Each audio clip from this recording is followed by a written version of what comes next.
In the early hours of February 28, 2026, an unprecedented military operation struck the heart of the Middle East. The United States and Israel, in a coordinated assault codenamed Operation Epic Fury, unleashed waves of precision strikes deep inside Iranian territory.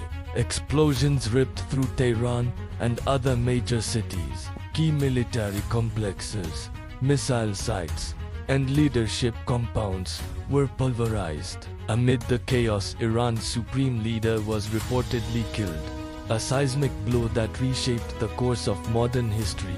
As shockwaves rippled through the region, Tehran declared 40 days of mourning, and its military vowed no leniency.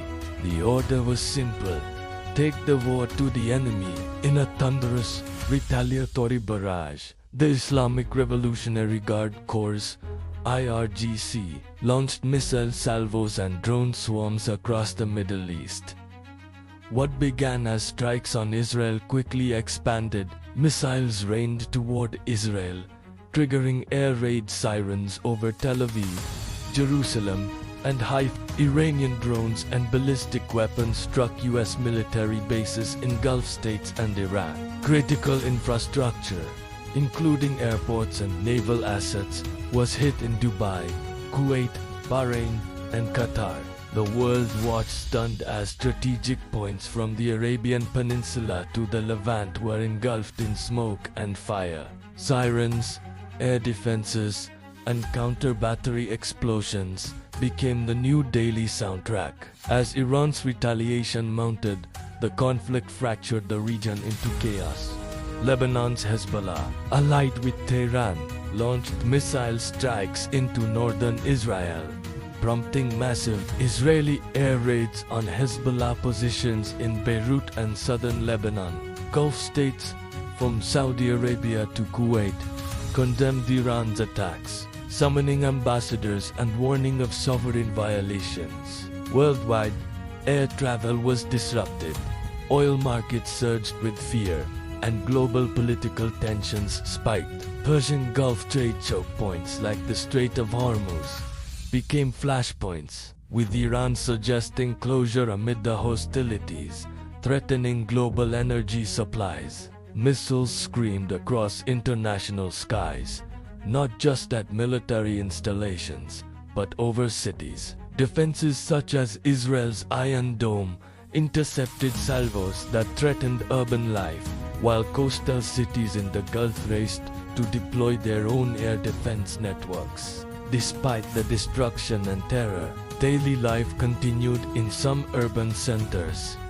In Dubai, the towering lights of the Burj Khalifa shimmered through the haze, a stark symbol of life persisting amid war. Yet in Tel Aviv and Jerusalem, entire neighborhoods took shelter as explosions echoed in the night, painting the skyline with fire. By the third day, casualties mounted on all sides, including civilians, as the conflict showed no sign of retreating.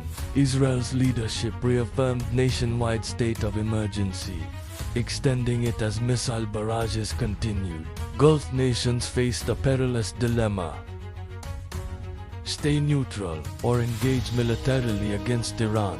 The shock of Iran's revenge strikes pushed regional alliances into uncomfortable territory, forcing governments to reconsider centuries-old rivalries in the face of shared peril.